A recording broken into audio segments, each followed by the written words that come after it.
And, at this point, data aside, I think what we're all really here for is to have a conversation about um, where things have been in 2020, where we think things are going in 2021. And it's a point for me to stop doing all the talking and start talking with Joseph. And yeah, I mean, there's some topics we can go through. We're going to have the Q&A here after our more formal chat. I hope it's not too formal. We're going to try to keep things casual. But yeah, Joseph, looking at 2020 and where we are at this point in the year, have there been some defining trends or, one particular trend that's really stood out to you? Obviously, there's COVID, and that's more of that's an event, not a trend. Hopefully, it's not a trend. But yeah, what have you been seeing from where you are, kind of on the ground?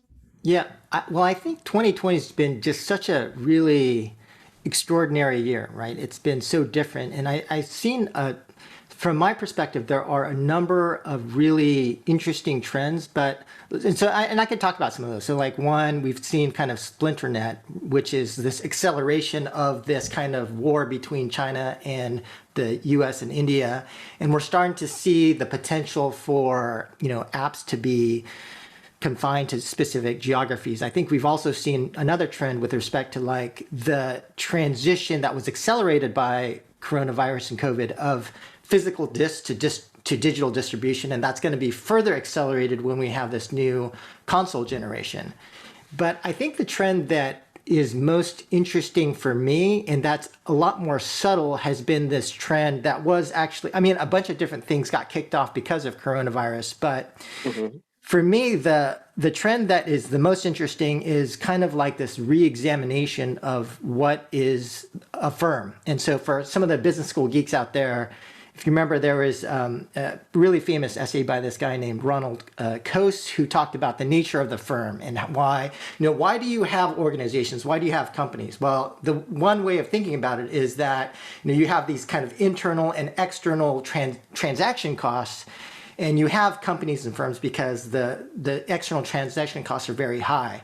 Now, one of the things that we've been seeing with coronavirus has been this re-examination of what is the workplace. Do we need an Mm-hmm. office? And you have, and companies, especially here in Silicon Valley, whether it's Twitter or Facebook, more recently Reddit is saying that you can live anywhere and you can work here. And so there's like a re-examination of what does it mean to have a workplace, an office.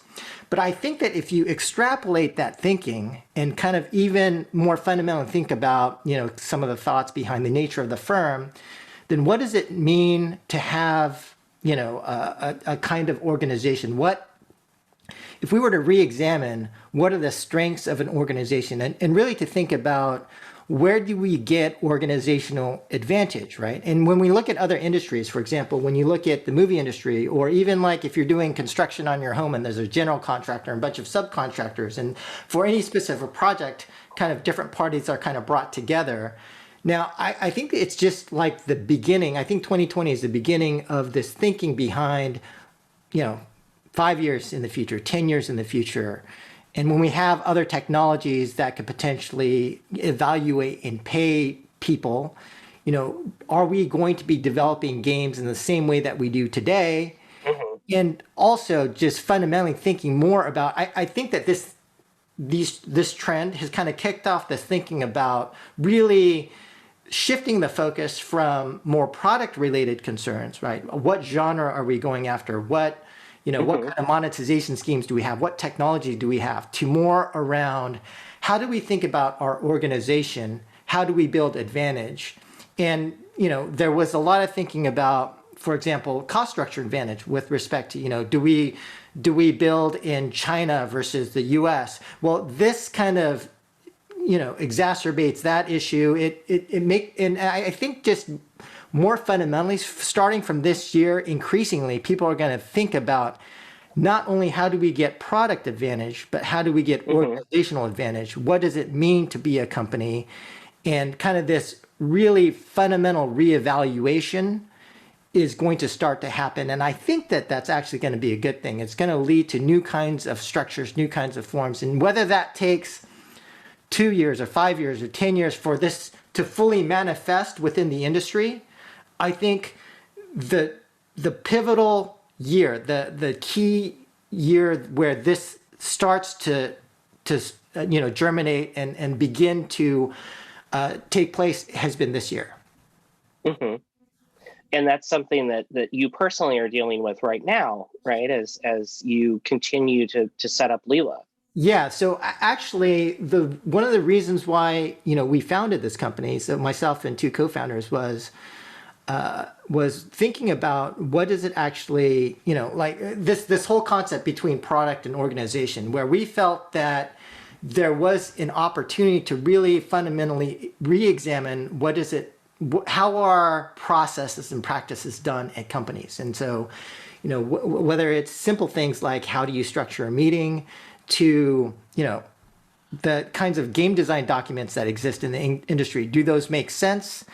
To like our development practice, we're trying to re-examine everything. And so for us, one of the things I mentioned is like this cost structure, right? And so we believe that there's an opportunity to be based. So we're not actually, two of the co-founders are here in Silicon Valley, but our third co-founder is from India, and we plan on being centralized in India and having the majority of our workforce in India to gain not only cost structure advantage, but also because we felt like there was a labor force and people who are incredibly intelligent and smart and want to not work just on all the live ops stuff and the other kinds of work that are currently kind of being developed in India, but they also want to work on new games and new projects and ambitious new projects. And we felt that if we were to bet on India, that we would be able to attract that kind of talent.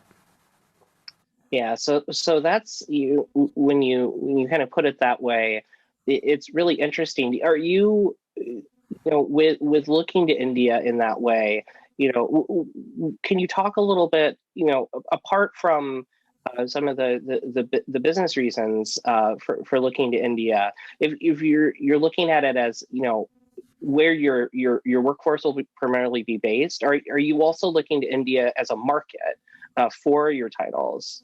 So I think that there's certainly a market developing, right? And so last year there was a company, I think it was Geo, where they from last year, like mobile data became incredibly cheap. And what we're starting to see is, a lot of infrastructure developing. And the way that we look at India is kind of like what China was like, 10, 20 years ago.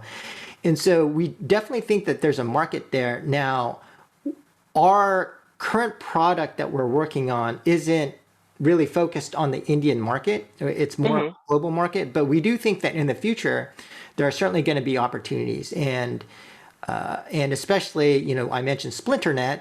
If you believe in a world where that starts to accelerate, right, where there will be boundaries between games that are developed in China already are being blocked in India. If that increases, then are there opportunities to develop for regional markets? And it seems like it's the way that it's kind of playing out right now is that it's increasingly looking like it's probably going to be a China market versus like a Western US India type of market. But so we look at that. But at least for our first product, we're going to be targeting a global market.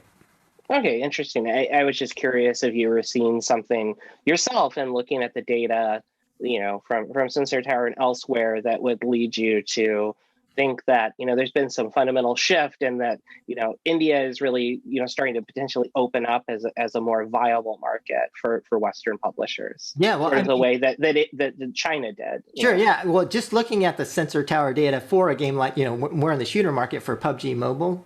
India was doing like 2.5 million a month, which, isn't incredible, but it's still pretty good for the Indian market, right? So, yeah.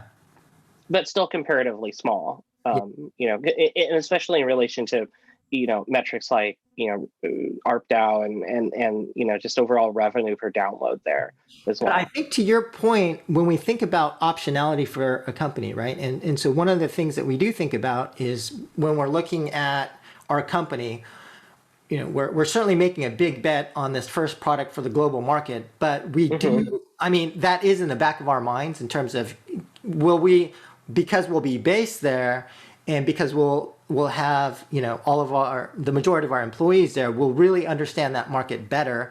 And so as the Indian market grows and expands, that does kind of bake some competitive advantage for us and builds in optionality for the Indian market for us in the future. Hey everybody, quick commercial break to talk about the sponsor for today's video, GamesBoost 42. GamesBoost 42 is one of the easiest ways to secure funding for your app. So you need money to scale your UA, you want to launch in a different country, or just look to publish your app by yourself. Well folks, it's 2020, so you don't necessarily need to look for investors or to find a games publisher for funding. Try out GamesBoost 42, one of the best funding options on the market. So if you're looking for funding for your app, click on the link below in the show notes or maybe up here somewhere, or just visit gamesboost42.com. Get up to $500,000 in funding for your existing apps. And yes, this also does include mobile games, which we're all about. We're all about mobile games. So anyway, GamesBoost 42, super easy mobile app funding. If you need funding, come on guys, go check them out. All right, now back to the program. So when you're talking about your sort of this disruption to normal business that happened in 2020 and is really informing the way that new firms are built, or existing firms sort of have to rebuild themselves as we go into 2021.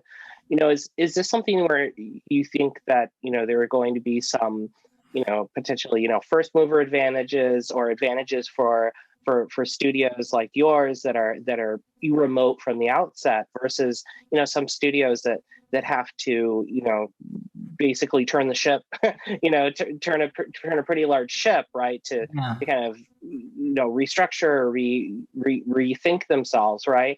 Do you think there's any advantage to one way or the other? And then do you also see this having any sort of impact on release schedules still? Basically anything that's really going to fundamentally change how we see potentially game launches in 2021 versus 2019, let's say. More game launches, fewer game launches. What are folks going to be contending with out there? Yeah, I mean, I think that definitely, like in terms of winners and losers, for any structural change, there's always winners and losers. And I think we can even look at when it comes to kind of like structural changes, we could even look at, in terms of the gaming industry, like what happened to third-party publishers, right? Like they went through this whole phase where a bunch of them tried to get off the ground, most of them failed, and then the fundamental model of third-party publishing started to evolve and change, and now it's kind of shifting. It kind of shifted to like a UA-focused model in terms of publishing, and then now it's increasingly shifting to more of a model of evaluating studios and then acquiring those studios. And even on the M&A side, it started with like a lot of companies trying to have more of a centralized approach and kind of acquiring companies that were both early stage and late stage. And now it's more the Zynga approach where you're acquiring later stage companies and it's relatively decentralized. And so based upon the model, right? And so I think that's what we can take away, is that there will be some form of model that emerges, some form of what I call structural advantage, right? Where somebody figures something out and then that model is then used to create success. And then the people that adopt that model will find increasing success. So, I mean, we've got some ideas on how that happens. And part of the bet on the company that I'm starting right now is based upon some of the things that we're trying to do from an organizational perspective. But certainly, I do think there will be winners and losers in the future. And then, sorry, what was the second part of your question? Well, the second part was, Oh, release schedule. these organizational changes that are going on, or even, the new studios like your own that are taking, this decentralized approach from the very beginning. Do you see that, just from a very fundamental level of release schedules, do you see that having an impact or more of an impact going forward? I think the release schedule issue will not. I think that'll probably depend more on the type of products that gain that become more popular. So, to the extent that if hyper casual games get killed off next year because of IDFA, at least on the iOS side, or increasingly in the future, then obviously the average release cycle is going to get a lot longer. Right. If we move more towards genres that require more depth, more development, more technology, more infrastructure, then release schedules will increase. If we move towards a model where games that succeed are going to have some notion of a strange attractor be different, then that means that there's going to need to be more innovation, which means more cycle time, more iteration, which means release cycles will get longer. So I think that the organizational structure will probably have more to do, will have a bigger impact in terms of the kinds of companies that succeed, where they succeed, and the release cycle schedule issue will have to more do with the product side, like the kinds of products that gain traction and become successful in the market. Right. So that's interesting. To you, it doesn't seem that it's going to be a matter of, oh, look, the company structures are changing, or they're getting decentralized. That's definitely not the primary issue here. It's not like, oh, COVID sent this shockwave, through the industry in terms of remote work. These, famously, non-remote publishers, having to go fully remote, et cetera. That's less of an issue than potentially, something like you said, like hyper casual taking a big hit from IDFA this next year. Right. So I think in terms of the remote work when I previously talked about the decentralized model, that was more respect to publishing, like not getting into studios business and trying to like overmanage from publishers who actually weren't very deep in terms of the specific genre of game that they were publishing. But your point about like from an organizational perspective, does having a decentralized workforce and remote workforce, I think that's we'll see. Like, I think the companies that are able to figure that out will probably have some level of advantage. Right. I think that, I think that it's difficult to actually get that to work. I think that the benefits, just my personal opinion in terms of having a fully decentralized workforce, is a harder problem, and especially for complex products. And I don't think a lot of people have it figured out. So to the extent that some companies do figure it out, and I think one example would be a company like, and this is just from hearsay, but I hear that companies like Playrix have got that figured out.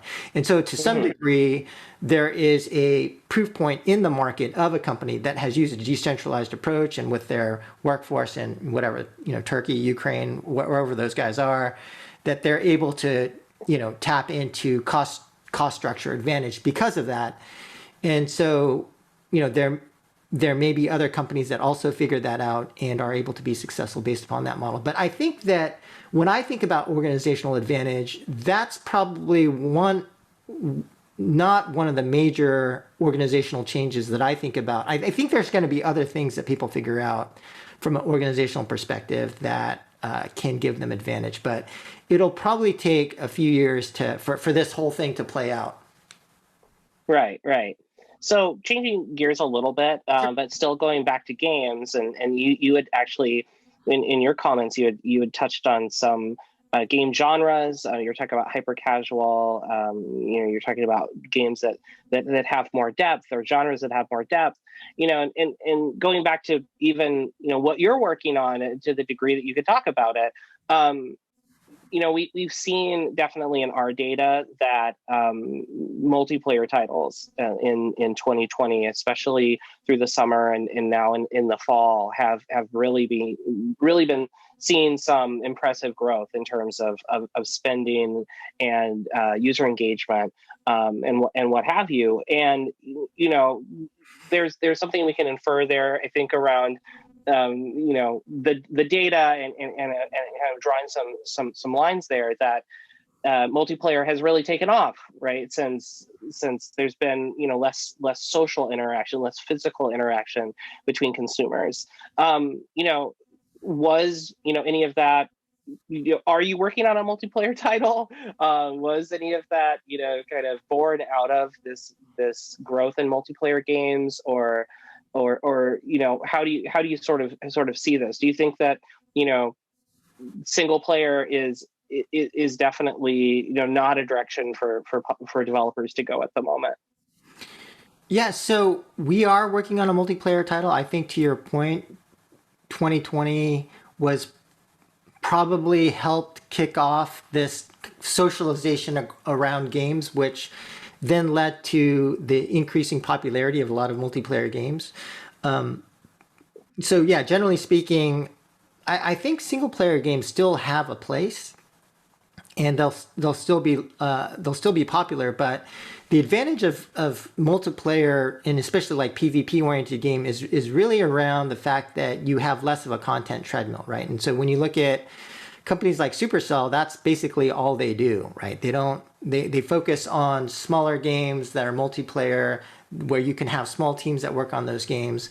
I think for us, we don't really think of it so much in terms of wanting to work on a multiplayer game. I think the approach that we took when we looked at the genre and the specific type of game that we wanted to go after was, first, we try to think about interesting game concepts or ideas that we thought could be powerful in the market. And then from there, we looked at the market in terms of, okay, well, so we kind of came up with these 5 game ideas. And then based upon those different ideas, we looked at the market and tried to see where is the market going, right? And so we saw that in terms of like the shooter market, that there was over 90% CAGR growth in terms of revenue, over 45% CAGR growth in terms of downloads over the past 2 years, based on Sensor Tower data, and then for Western markets, and then from there we thought, okay, well, what's going on in the shooter space?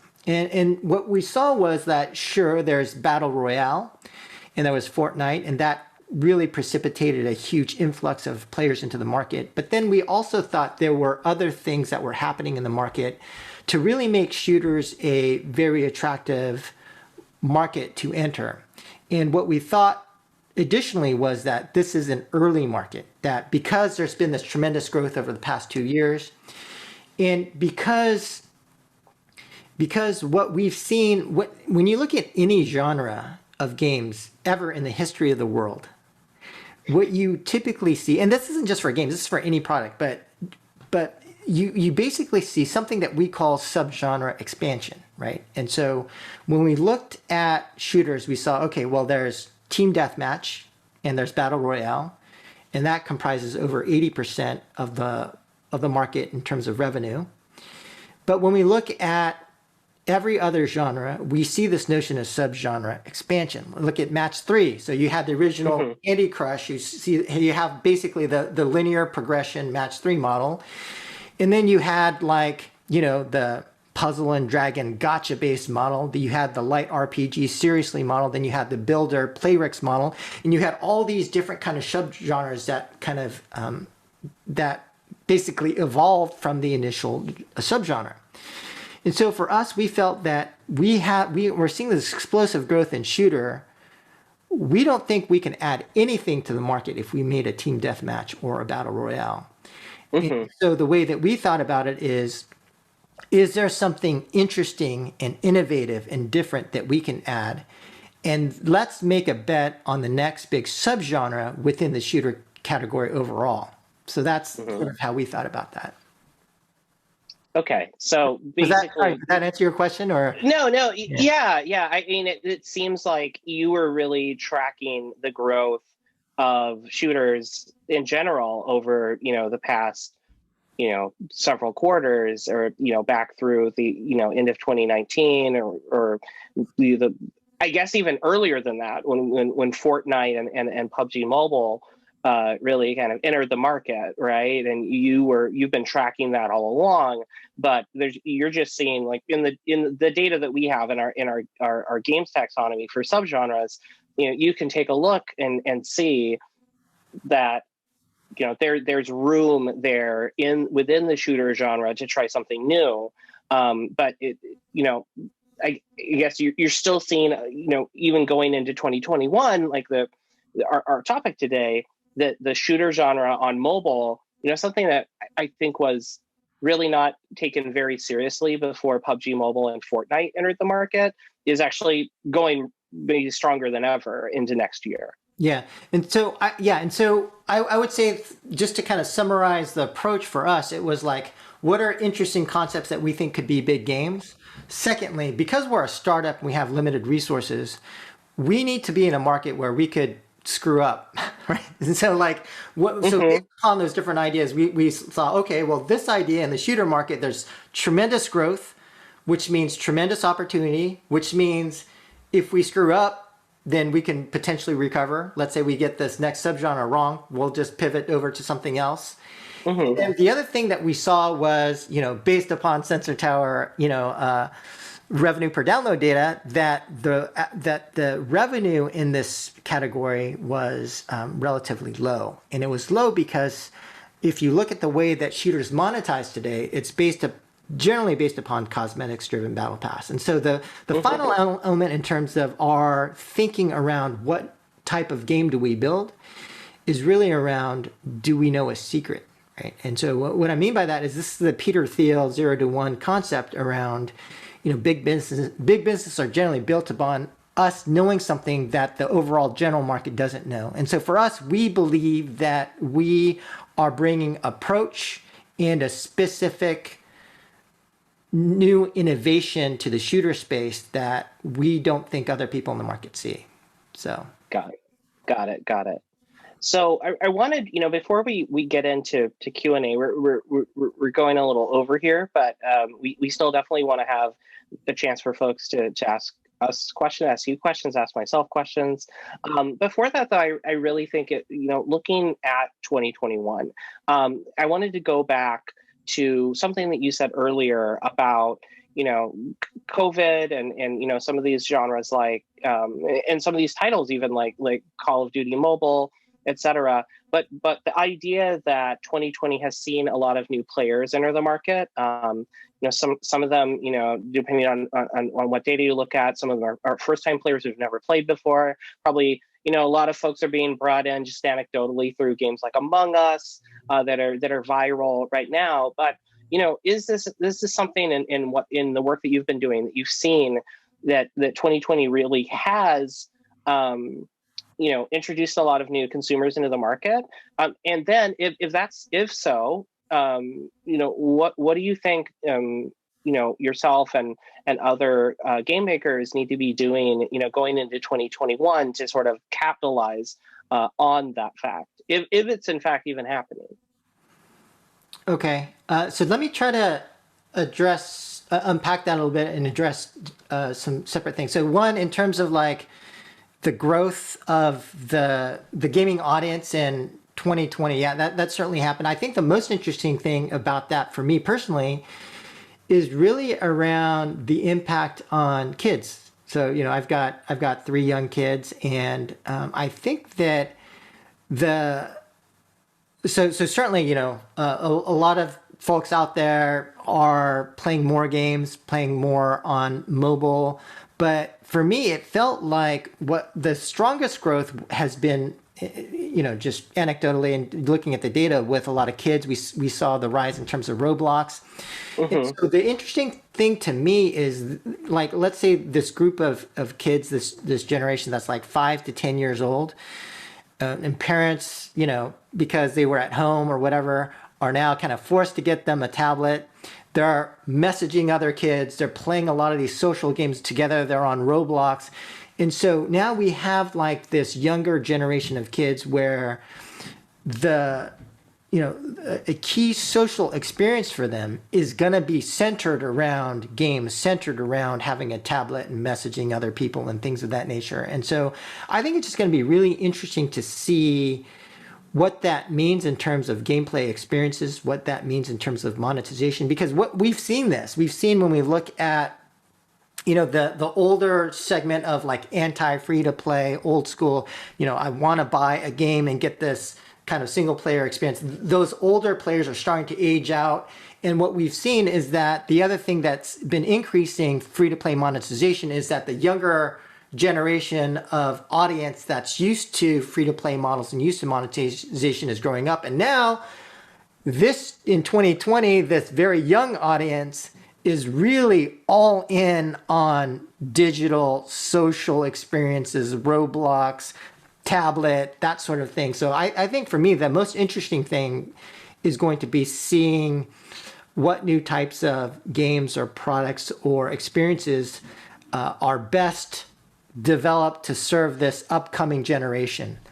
And then the other question you asked was, what did you ask in terms of impact on 2021? Was that? Yeah, but I think I did, but I think that what you said just now really does sort of frame that, right? That there's going to be this need, there is this audience, but you're talking about this younger audience that is clearly looking for those, connected experiences. They want to build things. Roblox has shown this.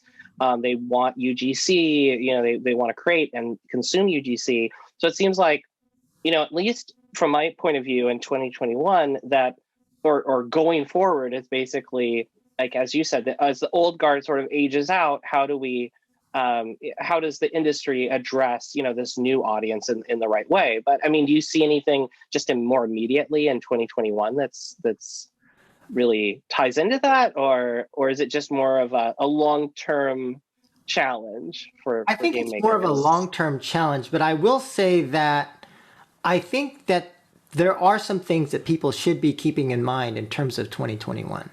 So, it may be a little bit too early to be trying to address that 5 to 10-year-old audience right now, but certainly more and more opportunities will arise as I think they age up.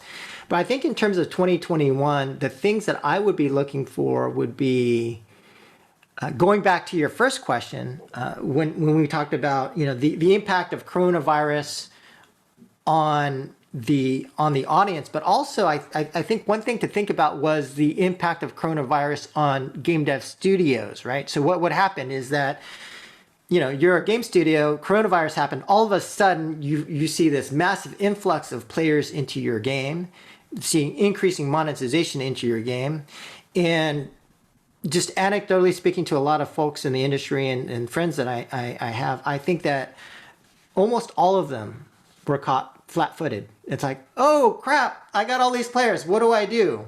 And so you had all these people at home who wanted to play more, who wanted more session times, who wanted more engagement. But a lot of these games, especially some of these games that were designed for only 3, 4, 5 sessions a day, couldn't absorb that engagement. Right. And so I think that one of the lessons from 2020 that I hope would be integrated in 2021 is more of this thinking around scenario analysis. Like, if something happens, how do we respond to it? Because as far as I know, every single studio was caught unaware, unprepared. They didn't know what to do. And so now I think what we're going to start to see in 2021 is more of a framework. If this happens, if we get a sudden influx of players, how do we modify the game? How do we add more events? How do we absorb this engagement? How do we absorb more monetization in our game? What do we do? And even on the, and so that's from the product side, but even from the UA side, I think that the players, that the game studios who understood what was happening, who didn't panic, and some of them who went all in on UA when everybody was out, really benefited. And so I do think that what I would hope to see in 2021 would be more of this playbook, more of this scenario analysis, so that when some kind of externality occurs that changes your situation, they're able to adapt to it much more quickly. I think in terms of other things that I expect to see in 2021, I would say like, certainly it's going to be really interesting to see the impacts of IDFA deprecation on the iOS side. There's, Right. not to go into that, because there are tons of talks, tons of conversation around maybe this or maybe that or whatever. But the consistent theme on IDFA deprecation is that there are some general notions of what's going to happen, but nobody really knows, I think, until it happens. Right. What the behavior of users is going to be like, if they're going to be opted out. Can you target whales or not? Can you use IDFV? Does that mean if you have IDFVs, then then that benefits publishers with a wide audience or not? All those questions will be answered, I hope, in 2021. We'll see what happens. And then I think the other thing that's probably going to happen in 2021 is a little bit of a rationalization, meaning that there's been, we've had this tremendous run up in terms of, valuations, in terms of game companies doing really well. We had this massive tailwind from coronavirus in 2020. Now, to the extent that this kind of, and based on kind of the numbers that you showed earlier, 2021 seems like things are going to come down a little bit. Now, to what extent are all the frothiness, right, from 2020 and all the projects that get funded and all of the planning that happens in 2020, to what extent does that have to get rationalized in 2021 because everything kind of comes down? What does that mean for different studios, and how will that impact game companies? So those are some of the things that I would be looking out for in 2021. Right. Well, that's definitely a lot to think about. I think you put it really well.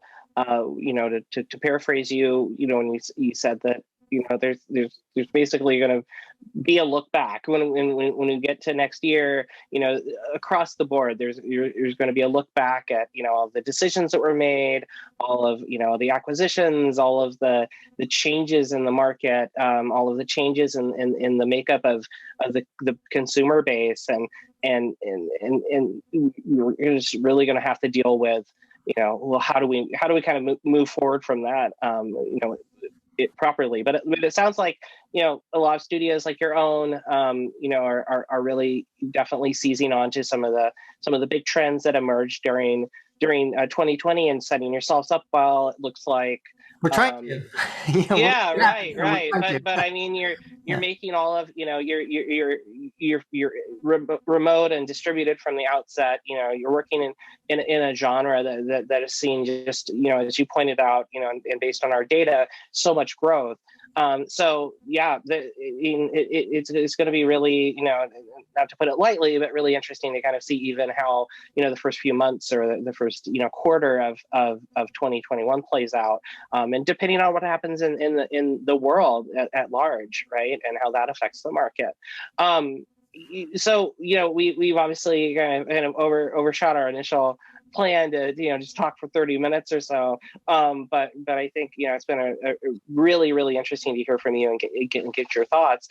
Just in case anyone who's with us has any questions for either of us, you can go ahead and use the Q&A feature on Zoom, or go ahead and use the chat.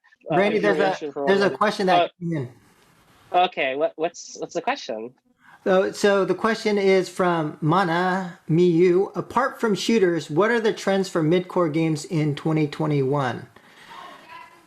So I think that it's going to depend, and it's going to depend a lot on IDFA deprecation, in my opinion. So my opinion is that in terms of like the mid-core games and in terms of the monetization of these games, if whale targeting goes away, then I think the major trend that we're going to see is a shift in monetization mechanics and the types of monetization that you do to be more broad-based, so that it's not about, and I talked about this on for anyone that listens to the Deconstructor Fun podcast or or other content where pair buckets are going to have to shift down, right? So you're going to have to go more towards of a supercell approach in terms of monetization relative to more of like a 4X, really hardcore type of monetization approach. One other question here. Do you guys think game communities will be important in 2021 given the COVID-19 situation?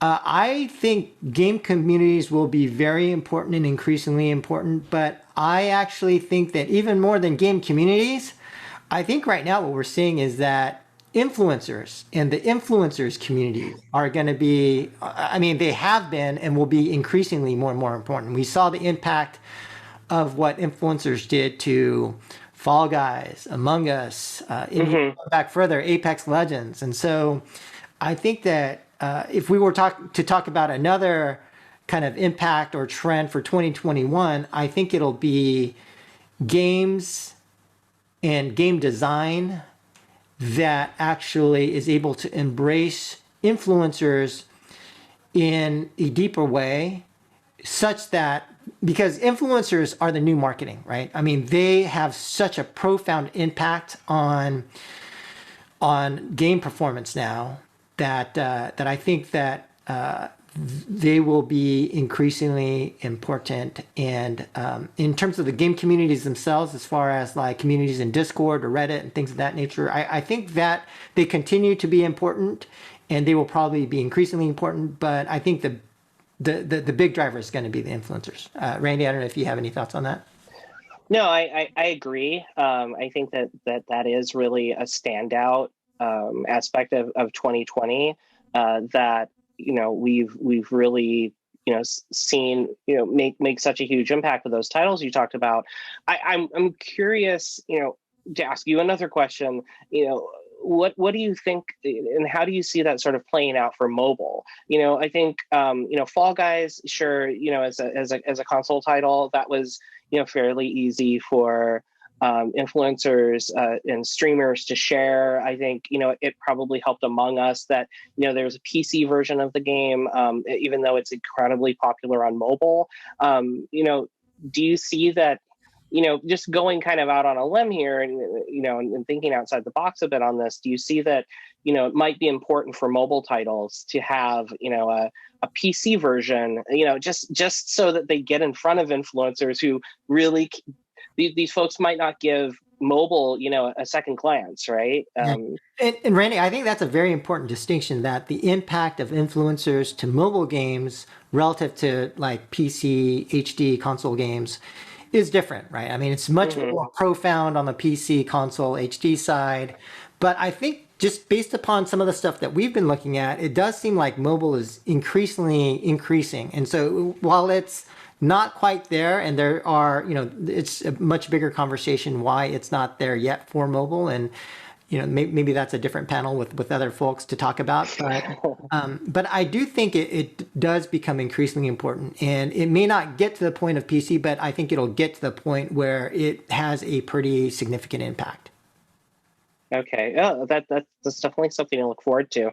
So I think we only have a couple more minutes before the Zoom session itself is going to stop. We're really pushing the limits here today, folks. But I think we might have just maybe like 60 seconds or so. Okay. We had a couple more questions that actually came in through the chat. I don't know though if there's one that came in through Q&A that you wanted to take on. Yeah, we could take this one from chat from Amy Doherty. Oh, hey, Amy. What kind of impact do you see Facebook streaming to have? What do you think the future of Facebook gaming, cloud games, Snap games, and other platforms is? Right.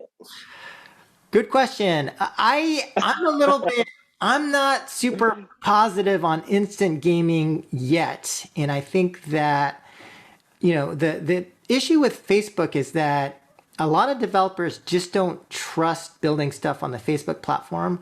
I know that there is, as far as I know, there's only one really profitable game on the Facebook gaming instant side, which is I think it's called Thug Life. It's one of the Playco games, but I haven't seen anything else. And anytime you're working with Facebook, I mean,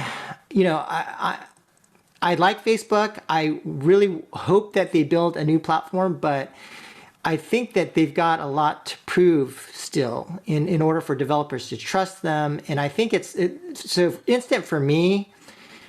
So Snap, I just don't see a lot of people going to Snap to play games or TikTok to play games. So, and I think for Facebook, it doesn't really seem like, at least from anything that I've seen, that people are going to be going to Facebook to play games either.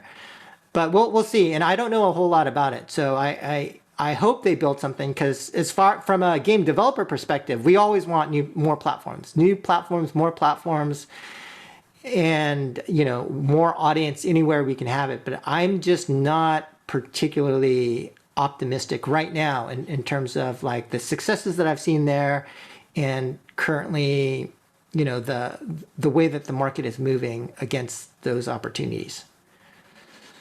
And Randy, do you have any thoughts on that?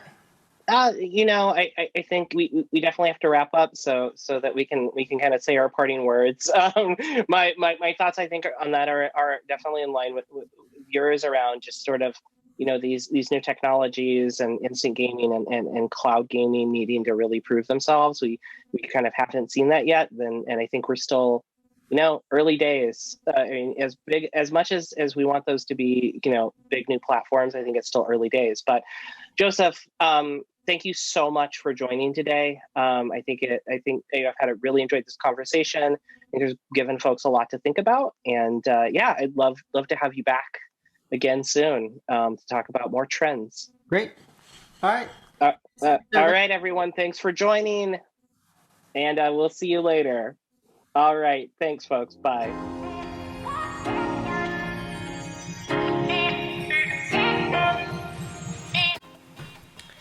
Hi everybody, thanks so much for checking out our video. If you liked what you saw, if this was useful to you, please do give us a like, as well as subscribe to the GameMakers YouTube channel. Click on the bell to get notified about new content. We got a lot of dope stuff coming up, and I think you're really gonna like what you see coming up in the future. Besides that, you should know that there is a GameMakers podcast. So if you like to listen to some of the content that we've got coming up, as well as some new content that is exclusive to the GameMakers channel, please do check that out. So just look for GameMakers on any podcast platform. We're going to be all over the place. And finally, thanks so much to GamesBoost42, our sponsor. Make sure you click on them, check out what they're about. And again, thanks so much for your time, and I will catch you in the future. Bye.